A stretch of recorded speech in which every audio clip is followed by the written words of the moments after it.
پیارا دوستو، خدائی کا دعویٰ کرنے والے بدبختوں میں سے ایک بدبخت شداد بھی تھا، جس نے اللہ تبارک و تعالیٰ کی وحدانیت کو للکارا اور سرکش اور نافرمان ہو گیا۔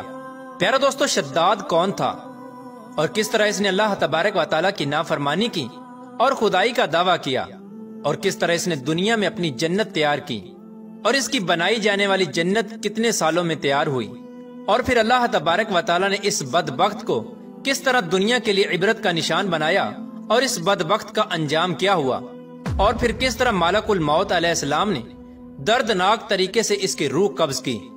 پیارا دوستو، ان تمام تر سوالات کے جوابات قرآن و حدیث کی روشنی میں آج کی اس ویڈیو میں ہم آپ کو بتائیں گے، لہٰذا آپ سے گزارش ہے کہ ہماری اس ویڈیو کو اینڈ تک ضرور دیکھیے گا۔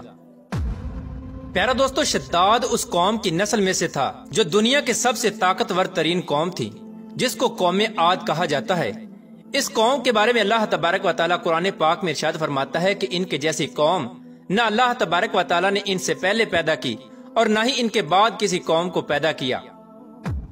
قوم عاد احقاف کے اندر آباد تھی۔ احقاف ایسی جگہ تھی جہاں ریت کے بہت ہی بلند و بالا ٹیلے تھے، اور احقاف کا یہ علاقہ یمن اور عمان کے درمیان بکھرا ہوا تھا۔ اس علاقے کے اندر قوم عاد 8,500 سال پہلے آباد تھی۔ اس قوم پر اللہ تبارک و تعالیٰ کا یہ خاص کرم تھا کہ اللہ تبارک و تعالیٰ نے اس قوم کو دنیا کی سب سے طاقتور قوم بنایا تھا۔ اس کے ساتھ ساتھ اللہ تبارک و تعالیٰ نے اس قوم کو سرسبز و شاداب باغات اور وافر مقدار میں کھیت عطا فرمائے تھے۔ اس قوم کے پاس بے شمار جانور تھے اور پینے کے لیے میٹھا پانی تھا۔ اس کے علاوہ بھی اللہ تبارک و تعالیٰ نے اس قوم کو بے شمار نعمتوں سے نوازا تھا۔ چنانچہ اس قدر مال و دولت اور نعمتوں کی فراوانی کی وجہ سے یہ قوم بھٹک گئی اور اللہ تبارک و تعالیٰ کی نافرمان قوم ہو گئی اور یہ باغی ہو گئے۔ ان کی ہدایت کے لیے اللہ تبارک و تعالیٰ نے حضرت ہود علیہ السلام کو ان کی طرف مبعوث فرمایا۔ حضرت ہود علیہ السلام اس قوم کو اللہ تبارک و تعالیٰ کے حکم سے تبلیغ کرنے لگے اور اللہ تبارک و تعالیٰ کی وحدانیت کی طرف بلانے لگے، لیکن یہ قوم اپنے کفر و شرک سے باز نہ آئی اور حضرت ہود علیہ السلام کا مذاق اڑانے لگی۔ شداد، جو کہ اسی قوم کی نسل میں سے تھا، وہ اس قوم کا بادشاہ تھا اور یہ 2 بھائی تھے۔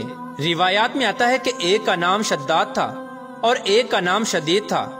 شدید پہلے بادشاہ بنا اور وہ فوت ہو گیا۔ اس کے فوت ہو جانے کے بعد شداد نے حکومت سنبھالی اور اس طرح یہ دنیا کی سب سے طاقتور قوم عاد کا بادشاہ بن گیا۔ پیارا دوستو، شداد ایک وسیع و عریض سلطنت کا بادشاہ تھا۔ شداد کی یہ بادشاہت یمن سے لے کر عراق تک اور بعض روایات کے مطابق ایران تک پھیلی ہوئی تھی۔ شداد نے اپنی طاقت کے زور پر بڑے بڑے بادشاہوں کو اپنے زیر کر لیا تھا۔ چنانچہ اس بدبخت کو حضرت ہود علیہ السلام نے سمجھانے کی بہت کوشش کی، لیکن اس کا دل بھی بند تھا۔ چنانچہ جب حضرت ہود علیہ السلام نے شداد کو اللہ تبارک و تعالیٰ کی وحدانیت کی طرف بلایا اور ایک خدا کی عبادت کرنے کا حکم دیا، تو اس وقت شداد اور حضرت ہود علیہ السلام کے درمیان ایک زبردست مکالمہ ہوا، جس کے نتیجے میں شداد نے حضرت ہود علیہ السلام سے پوچھا کہ اگر میں اللہ تبارک و تعالیٰ پر ایمان لے آؤں تو مجھے کیا حاصل ہوگا؟ تو اس وقت حضرت ہود علیہ السلام نے شداد سے فرمایا کہ تم پر جنت حلال ہو جائے گی۔ جنت کا نام سنتے ہی شداد حضرت ہود علیہ السلام سے پوچھنے لگا کہ یہ جنت کیا ہے؟ تو حضرت ہود علیہ السلام نے شداد کو جنت کا نقشہ بتایا اور جنت کی نعمتوں کے بارے میں شداد کو بتایا۔ حضرت ہود علیہ السلام کی یہ بات سن کر شداد مسکرانے لگا اور حضرت ہود علیہ السلام کو دیکھ کر کہنے لگا کہ یہ کون سی بڑی بات ہے، ایسی جنت تو میں بھی تیار کر سکتا ہوں۔ حضرت ہود علیہ السلام نے شداد کو اس کے اس کفر و شرک سے روکنے کی بہت کوشش کی، لیکن یہ بدبخت باز نہ آیا۔ چنانچہ اس وقت شداد نے اپنی سلطنت کے بہت بڑے بڑے کاریگروں کو اکٹھا کیا اور احقاف میں ارم کے مقام پر 20 کوس لمبی اور چوڑی جنت بنانے کا کام شروع کروا دیا۔ چنانچہ شداد کی تیار ہونے والی اس جنت میں سونے اور چاندی کی اینٹیں لگائی گئیں اور جواہرات بھی لٹکائے گئے۔ اس بدبخت شداد نے اپنی اس بنائی جانے والی جنت میں شہد، دودھ اور پانی کی نہریں بھی رواں کر دیں اور دنیا جہان کے خوبصورت درخت، پودے اور پھول بھی لگوا دیے اور اس جنت کو طرح طرح کے جواہرات سے مزین کر دیا۔ قوم عاد چونکہ پہلے ہی بلند و بالا پہاڑوں کو تراش کر محلات بنانے کے اندر ماہر تھی اور شداد کی سلطنت میں تو یہ فن عروج پر تھا، چنانچہ ریت کے ان بلند و بالا ٹیلوں پر بہت بڑے بڑے ستون کھڑے کر دیے گئے اور ان بلند ستونوں پر بڑی بڑی سونے اور چاندی کی عمارتیں بنا دی گئیں۔ شداد نے یہ فیصلہ کیا تھا کہ جب تک اس کی بنائی جانے والی جنت تیار نہ ہوگی اس وقت تک وہ اپنی جنت کے اندر قدم نہیں رکھے گا۔ چنانچہ شداد کے حکم کے مطابق جنت تیار ہونے لگی اور شداد اپنے محل کے اندر بے صبری کے ساتھ جنت کا کام مکمل ہونے کا انتظار کرنے لگا۔ شداد کی اس جنت کو تیار ہونے میں 12 سال لگے۔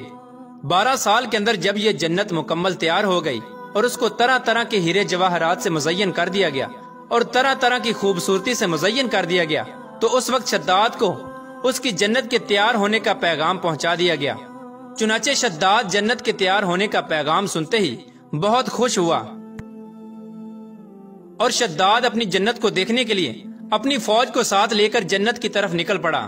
چنانچہ شداد ابھی جنت کے دروازے پر پہنچا ہی تھا کہ اس نے اپنے سامنے ایک شخص کو کھڑا دیکھا۔ شداد اس شخص کو دیکھتے ہی پہچان گیا اور اپنے حواریوں سے کہنے لگا کہ یہ شخص مجھے جنت میں داخل نہیں ہونے دے گا۔ تو اس وقت شداد کے حواریوں نے شداد سے پوچھا کہ یہ شخص کون ہے اور یہ جنت میں کیوں نہیں داخل ہونے دے گا؟ تو اس وقت شداد نے اپنے حواریوں سے کہا کہ یہ ملک الموت علیہ السلام ہیں جو کہ میری روح قبض کرنے کے لیے آئے ہیں اور یہ مجھے جنت میں داخل نہیں ہونے دیں گے۔ اس وقت شداد بدبخت ملک الموت علیہ السلام سے عرض کرنے لگا کہ مجھے صرف اپنی جنت میں قدم رکھنے کی مہلت دے دی جائے، لیکن اللہ تبارک و تعالیٰ کی طرف سے مقررہ فرشتے نے جواب دیا کہ مجھے اللہ تبارک و تعالیٰ کی طرف سے حکم ہے کہ میں تجھے تمہاری جنت کے اندر قدم نہ رکھنے دوں۔ شداد ملک الموت علیہ السلام کے سامنے بہت رویا اور گر گڑایا، لیکن ملک الموت علیہ السلام نے اللہ تبارک و تعالیٰ کے حکم کی تکمیل کرتے ہوئے شداد کی روح قبض کر لی۔ چنانچہ شداد کی موت کے بعد حضرت جبرائیل علیہ السلام نے ایک زوردار چیخ ماری اور شداد کی بنائی ہوئی ساری جنت زمین کے اندر دھنس گئی اور غائب ہو گئی۔